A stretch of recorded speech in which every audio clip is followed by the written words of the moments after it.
1990 के दशक का शुरुआती समय था।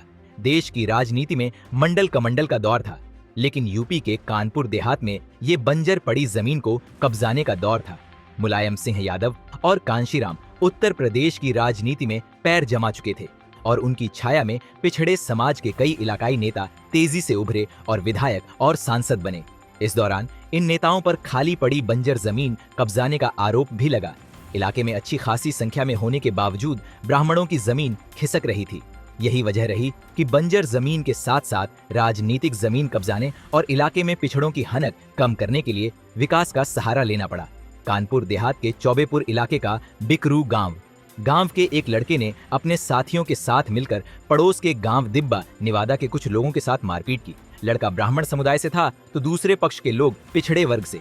मारपीट की इस घटना ने लड़के को इलाके का जाना पहचाना नाम बना दिया था। ये कुख्यात अपराधी विकास दुबे की कहानी है। विकास पर सबसे पहले नजर पड़ी पूर्व विधायक नेक चंद्र पांडे की। विकास मारपीट करता, छोटे मोटे अपराध करता, रंगदारी वसूलने के लिए लोगों को धमकाता और पुलिस पकड़कर थाने ले जाती, फिर छोड़ देती।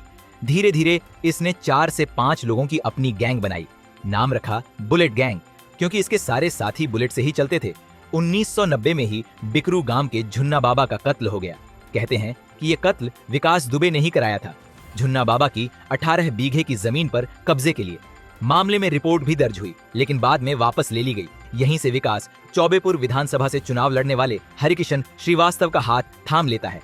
हरिकिशन के संरक्षण में उसने वसूली और जमीन पर कब्जे का काम और तेज कर दिया। 1996 में हरिकिशन श्रीवास्तव बसपा से विधानसभा का चुनाव लड़े।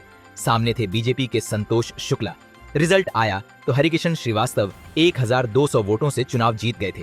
चुनाव जीते तो विजय जुलूस निकला और इसी विजय जुलूस के दौरान दोनों प्रत्याशियों के समर्थक आपस में भिड़ गए। कहते हैं कि हरिकिशन के विजय जुलूस की कमान संभाल रहे विकास दुबे ने लल्लन बाजपेयी के भाई को बहुत बुरी तरह पीटा था। लल्लन बाजपेयी इस चुनाव में संतोष शुक्ला के साथ थे। लल्लन और विकास कभी एक साथ ही थे, लेकिन बाद में अलग हो गए थे। वहीं थाने के अंदर हत्या हुई थी। उस समय सारे पुलिस वाले मौजूद थे, लेकिन विकास दुबे को गिरफ्तार नहीं किया गया था। 2002 में उसने आत्मसमर्पण किया, जब मायावती उत्तर प्रदेश की मुख्यमंत्री बनी। संतोष शुक्ला की हत्या के बाद बसपा ने उसे पार्टी से निष्कासित कर दिया था।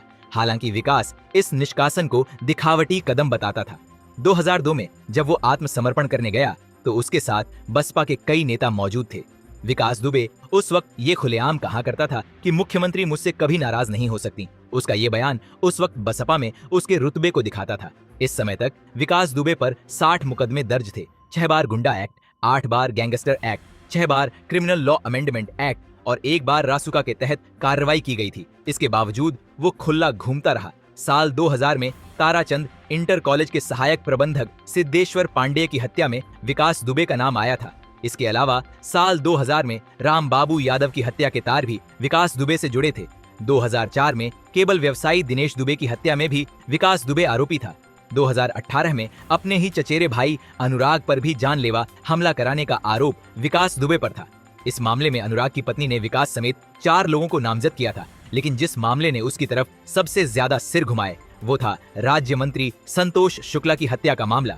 थाने के अंदर हुए राज्य मंत्री संतोष शुक्ला हत्याकांड में पुलिस को एक भी गवाह नहीं मिला। संतोष शुक्ला के सरकारी गनर और ड्राइवर ने भी गवाही नहीं दी थी। अंततः विकास दुबे बरी हो गया था। वहीं बिकरू के आसपास के गांवों में विकास दुबे का अच्छा खासा प्रभाव था। ये आसपास के गांवों में पंडित जी के नाम से फेमस था।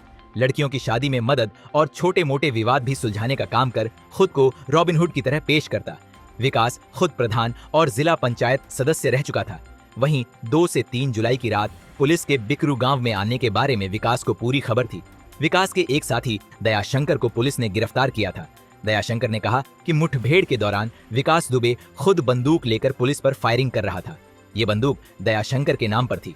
हमले के लिए विकास ने 25 से 30 लोगों को बुलाया था, जिनके पास अवैध हथियार थे। दयाशंकर ने पुलिस की ओर से मुखबिरी होने के संकेत भी दिए थे। हालांकि उसने साफ साफ किसी का नाम नहीं लिया, लेकिन कहा कि पुलिस दबिश से पहले विकास के पास एक फोन आया था। किसका आया ये नहीं पता, लेकिन फोन थाने से किसी का आया होगा। फोन आने के बाद वो सक्रिय हुआ। वहीं बिकरू गांव की आबादी 5000 के लगभग है। विकास ने अपने घर को अभेद्य किला बना रखा था। घर में बंकर था जिसमें वो हथियार छुपा कर रखता था। पुलिस ने विकास दुबे के घर से भारी मात्रा में विस्फोटक बरामद किया गया था। मुठभेड़ के दौरान बदमाशों ने 200 से 300 फायर किए, जिसके खोखे भी बरामद किए गए थे। पुलिस जांच में सामने आया था कि बिकरू गांव में विकास दुबे ने अपने साथियों को इकट्ठा करके रात के खाने का इंतजाम किया था। पुलिस को जांच के दौरान विकास के घर से एक बड़े पतीले में करीब 20 लोगों के खाने भर के चावल और दाल के भरे हुए बर्तन मिले थे। इन बर्तनों में खाना बनकर तैयार था, लेकिन किसी ने खाया नहीं था। विकास के घर के बाहर बनी एक कोठरी में खाना बनाने का इंतजाम किया गया था। इसमें उसके ड्राइवर और साथियों ने खाना पकाया था। विकास दुबे की कहानी पुलिस, पॉलिटिक्स और अपराध के गठजोड़ की कहानी है। 3 दशक तक लगातार अपराध जगत में सक्रिय रहने के बावजूद उसे पुलिस और नेताओं का संरक्षण मिलता रहा था। 60 मुकदमे होने के बावजूद वो खुला घूमता रहा था। पकड़ा भी जाता तो बाहर आ जाता था।